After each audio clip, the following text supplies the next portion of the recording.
La formation de l'urine est le résultat de la combinaison de 3 processus: la filtration, la réabsorption et la sécrétion. La filtration a lieu dans le corpuscule rénal grâce à la membrane de filtration. Examinons cette structure de plus près.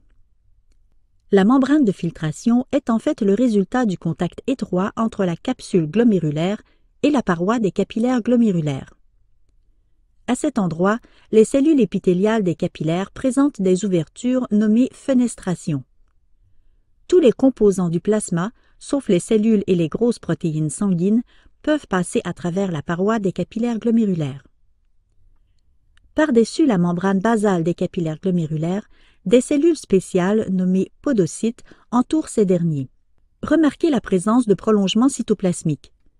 Ces prolongements forment des pédicelles entre lesquelles on aperçoit des fentes de filtration.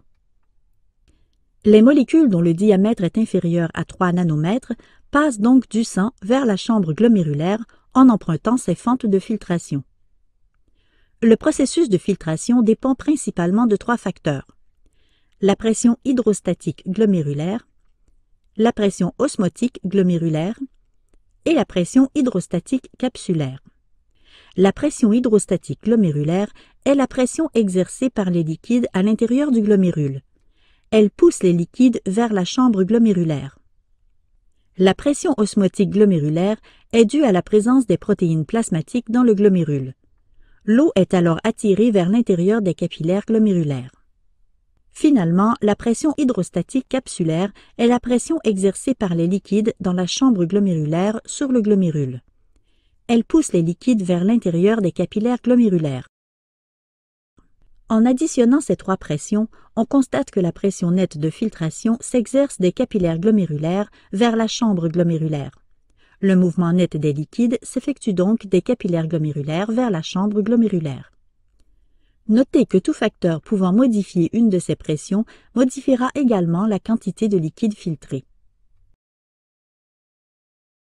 Le filtrat quitte la chambre glomérulaire et entre tout d'abord dans le tubule contourné proximal. Rappelons que les cellules du tubule contourné proximal possèdent des microvillosités qui augmentent la surface de contact avec le filtrat, ce qui favorise la réabsorption d'une très grande partie du filtrat. Et heureusement, car sans cette réabsorption, le plasma serait complètement éliminé sous forme d'urine en moins de 30 minutes. Plusieurs substances, incluant l'eau, retournent donc dans le sang en traversant l'épithélium du tubule contourné proximal. Certains solutés, comme le glucose, utilisent des protéines enchâssées dans la membrane des cellules tubulaires pour retourner dans le sang. Le taux de réabsorption, nommé taux maximal de réabsorption, dépend alors de la quantité de transporteurs. Si la quantité de soluté est trop grande pour le nombre de transporteurs, le soluté ne sera pas entièrement réabsorbé et sera éliminé dans l'urine. Le filtrat quitte le tubule contourné proximal et entre dans l'anse du néphron. La branche descendante de l'anse réabsorbe uniquement l'eau contenue dans le filtrat, tandis que la branche ascendante est imperméable à l'eau. En revanche, la branche ascendante peut réabsorber des ions comme le chlore, le sodium ou encore le potassium. La réabsorption des ions se poursuit dans le tubule contourné distal. Finalement, le néphron déverse le filtrat dans un tubule rénal collecteur qui poursuit la réabsorption de certains ions d'une certaine quantité d'urée et de l'eau.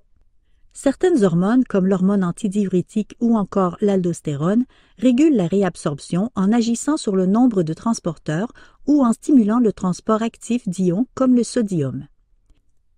On peut donc ainsi contrôler le volume du plasma sanguin et sa concentration en soluté.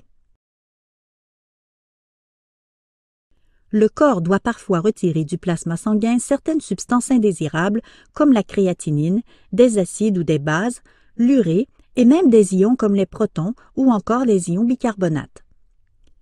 Ces substances peuvent alors être sécrétées, c'est-à-dire retirées du plasma sanguin et envoyées directement dans le filtrat sans passer par le processus de la filtration.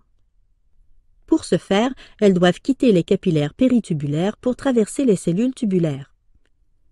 La sécrétion peut avoir lieu dans le tubule contourné proximal, la branche ascendante de l'anse du néphron, le tubule contourné distal et le tubule collecteur. Encore une fois, des facteurs hormonaux régulent la quantité d'ions sécrétés par les